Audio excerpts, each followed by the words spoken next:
Hi, I'm going to show you how to change the compressor hub and pulley for a Denso Clutchless compressor used on Toyota Camry and Toyota Rav4. I'm going to be using this tool. This is a Detroit Thermo 3-pin clutch hub tool. These pins are CNC machined into a football shape, and I'll show you in a minute why it has to be like that. This is a steel part, black oxide finished. I also ship it with this. This is a short 7mm 6-point socket, 3/8 drive.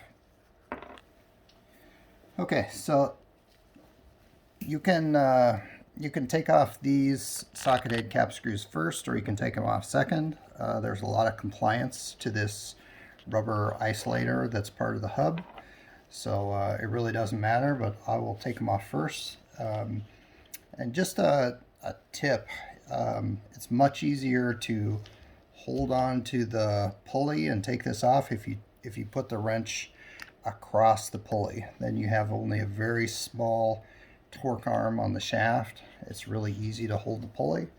If you put it way out here like this, then you're working on the longest possible torque arm. These are small bolts, so it's still not hard to hold on the pulley, but it's much easier if you go right across the shaft. So I'm going to pause the video. I'm going to take these out.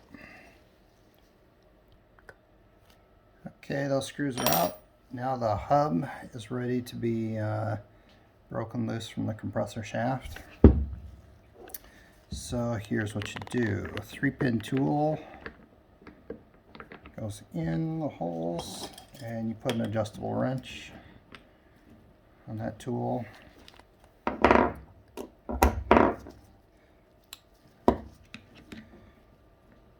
Put a socket wrench with the 7mm on the shaft.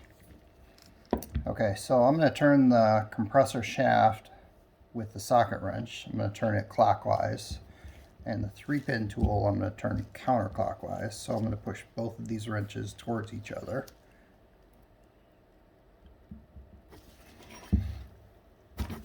Okay, breaks loose. Now the hub is free to just thread itself off of the shaft. This shaft is kind of rusty, so if you notice when you're turning this that it is turning the compressor, you might need to shoot some WD-40 or some light oil on that just to break up the rust.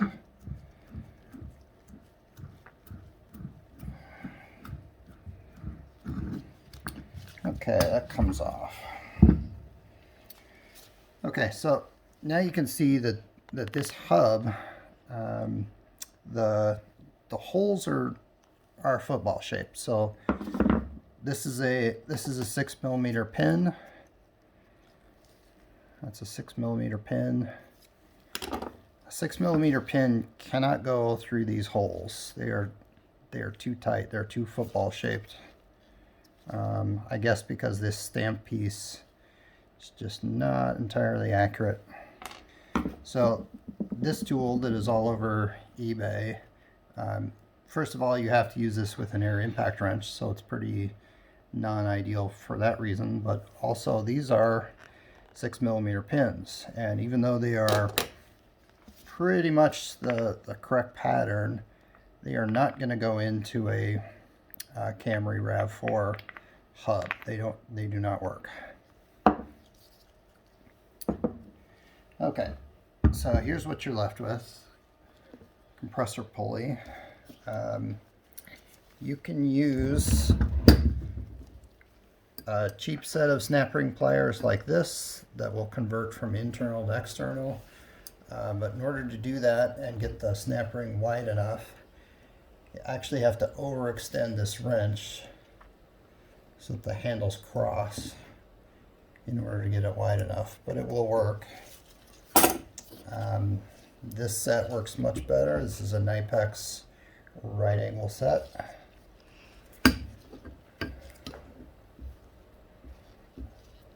You gotta pry the snap ring out just a touch to get the pins in. And then it'll work.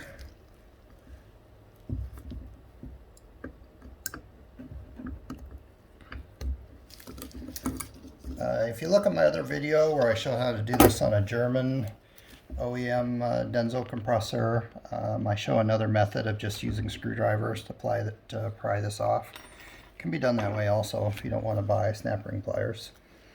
Okay, this bearing is ready to come off. It's just a slip fit on the compressor nose. Most of the time you don't need a puller. You can just slide it off. This time I need a puller.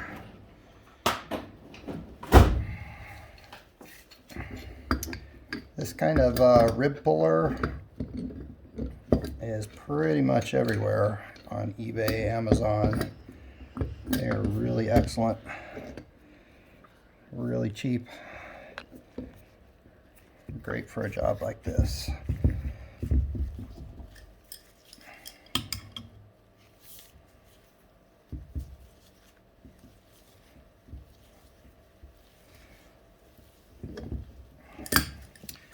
Most of the time that bearing is just going to slide off because, like I said, it is not pressed.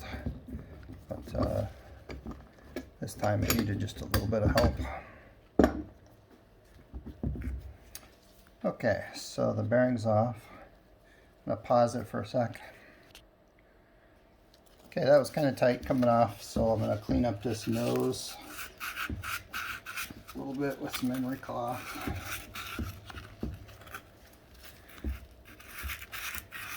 Normally that should be just a tight slip fit. If you're doing this job in the first place, it's probably to replace that bearing, so your new bearing is going to be clean.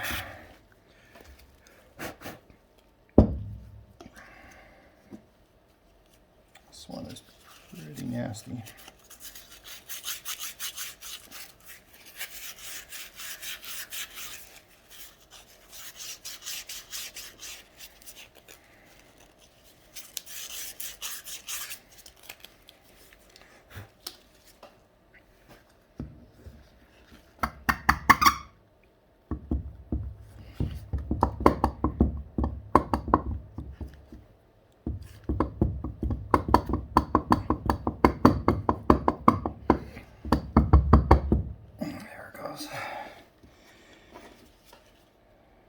Okay, snap ring goes back on.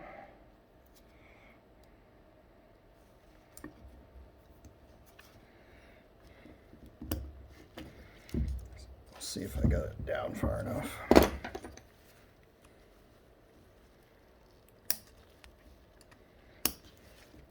Yep, okay, that clicked in nice. I can see that it is in the groove everywhere. That's going to be just fine. Okay, so you can spin the hub back on the shaft.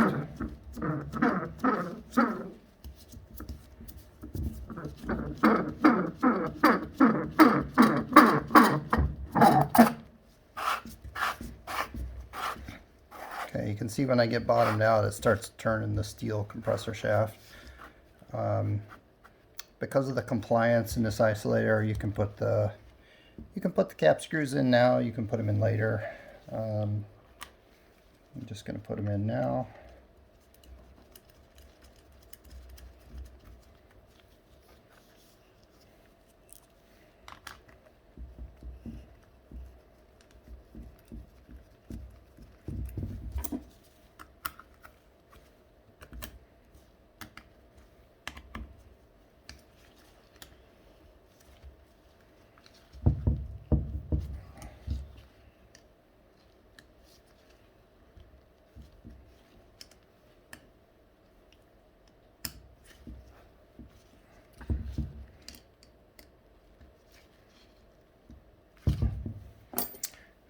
Okay, now we just got to tighten the hub onto the shaft, and that's basically the same way we loosened it, reverse direction. So I'm going to change the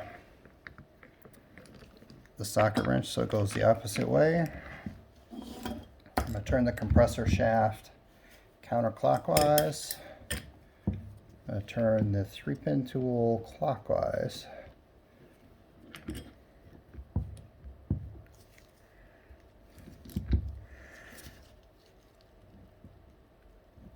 we go. Done.